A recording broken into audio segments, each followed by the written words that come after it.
சிலருக்கு முட்டிக்கு பின்னாடி கட்டி இருக்கு, ஆனா அது கட்டியே கிடையாது, பேக் அசிஸ்ட். சில பேருக்கு முட்டிக்கு பின்னாடி வலியும் ரெஸ்ட்ரிக்ஷன் ஆஃப் ரேஞ்ச் ஆஃப் மோஷனும் ஸ்வெல்லிங்கும் இருக்கும். நீ ஜாயிண்ட் சுத்தி ஒரு கேப்சூல்னு ஒன்னு இருக்குங்க, அதுதான் சைனோவியல் ஃப்ளூயிட ஹோல்ட் பண்ணியிருக்கும், லூப்ரிகேஷனா இருக்கும் ஜாயிண்ட. மூட்டுக்கு பின்பகுதியில அதோட எக்ஸ்டென்ஷனா ஒரு சாக் மாதிரி உருவாயிடும், அதுக்குள்ள ஃப்ளூயிட் ஃபில்டா இருக்கும், அதுதாங்க சிஸ்டம் சொல்லுவாங்க. அந்த அப்நார்மல் கலெக்ஷன்னால முட்டியை நல்லா மடக்கிறப்போ ஃபுல்லா நீட்டுறப்போ ஒரு ஸ்டிஃபோட பெயினா இருக்கும்.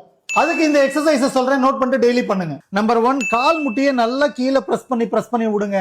நம்பர் 2, காலை எப்பவுமே ஃபுல்லா மடக்கிட்டு நீட்டுங்க. நம்பர் 3, பில்லோவை ஃபோல்ட் பண்ணி வச்சுட்டு ரிலாக்ஸா லோவர் லெக் மட்டும் நல்லா தூக்கி விடுங்க. ஈஸியா இருந்ததுன்னா தூக்கி வச்சுட்டு அதுலயே பாதத்தை நல்லா மேல கீழே மூவ் பண்ணுங்க. நம்பர் 4, ரிலாக்ஸ்டா படுத்துக்கோங்க. முட்டி மடக்காம நல்லா காலை தூக்கி விடுங்க. ஃப்ரீயா ஈஸியானதுக்கு அப்புறம் தூக்கி hold it for 10 counts and relax down பண்ணுங்க. நம்பர் 5, எப்பப்பெல்லாம் உட்காந்துருக்கீங்களோ காலை நல்லா ஃபுல்லா டைட் பண்ணி நீட்டிட்டு ரிலாக்ஸ்டா விடுங்க. 6, குதிகால நல்லா தூக்கி விடுங்க. கேமராமேனுக்கு ஒரு டவுட், இதுக்கும் ஏர் பபுளுக்கும் என்ன சம்பந்தம் அப்படின்னு. ஒரு ஏர் பபுள் இருக்கிற இடத்துல கொஞ்சம் ஸ்பேஸ் இருக்குங்க, ஆனா அதை ரெஸ்ட்ரிக்ட் பண்ற மாதிரியான பேட்டர்ன் உருவாகிறப்பதான் வலிக்கும். அந்த ரெஸ்ட்ரிக்ஷனை ரிலீவ் பண்றதுக்கு இந்த எக்ஸசைஸ் பண்ற போது மசிலும் ஆக்டிவேட் ஆகும்.